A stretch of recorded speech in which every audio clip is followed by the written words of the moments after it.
I'm Kate McKenzie, Executive Director of the Mayor's Office of Food Policy. I am so excited to be here with you for a historic and significant announcement because we're addressing for the first time the connection between our food system and our climate crisis. Since New York City is a food mecca with hundreds of diverse restaurants, retailers, and institutional food providers, like whom we're hosted by today, it makes sense that we take bold steps to lead cities nationwide in this effort. With Mayor Adams' leadership, New York City is reaffirming its commitment to reducing consumption-based emissions of greenhouse gases through our food, reducing consumption-based emissions of greenhouse gases through our food, including innovative actions, policies, and initiatives. Today's announcements highlight how significantly what we put on our plate really impacts our climate and our environment. What we put on our plate really impacts our climate and our environment. The new integrated emission inventory we're unveiling today show that food is the third biggest source of cities' emissions, right after buildings and transportation. Third, right after buildings and transportation. 1 in every 5 metric tons of carbon dioxide our city emits comes from food. 1 in every 5 metric tons of carbon dioxide our city emits comes from food. But all food is not created equal.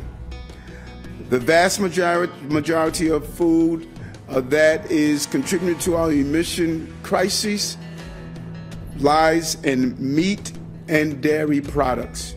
We already know that a plant-powered diet is better for your physical and mental health, and I am living proof of that. But the reality is that thanks to this new inventory, we're finding out it is better for the planet. I like to say that you can only inspect what you expect, and today we are inspecting what we are expecting. That's why today we're committed to reducing the city food emission by 33% by 2030 and challenging our private sector partners to reduce by 25% by 2030.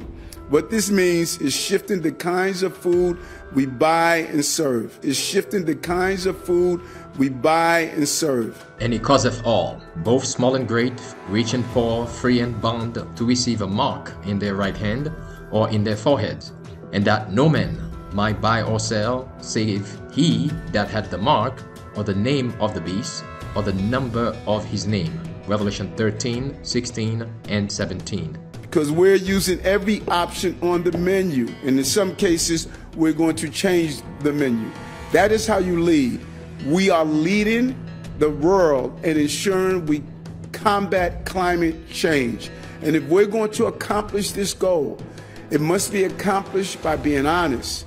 You cannot leave the third leading cause of climate change unacknowledged. And when you do a comparison, the numbers that food contributes compared to transportation, they are extremely close. It's almost a dead even.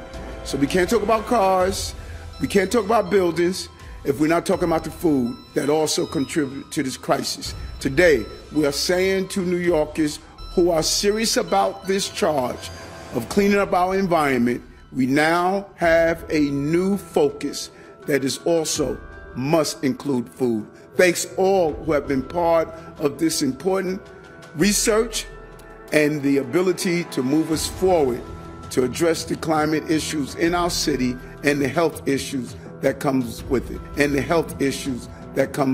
it, Satan is striving to gain every advantage. Disguised as an angel of light, he will walk the earth as a wonder worker.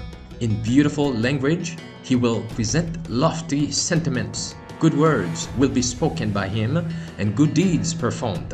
Christ will be personified, but on one point there will be a marked distinction. Satan will turn the people from the law of God. Notwithstanding this, so well will he counterfeit righteousness that, if it were possible, he would deceive the very elect. Crowned heads, presidents, rulers in high places will bow to his false theories. The sick will be healed before us. Miracles will be performed in our sight. Are we prepared for the trial which awaits us when the lying wonders of Satan shall be more fully exhibited?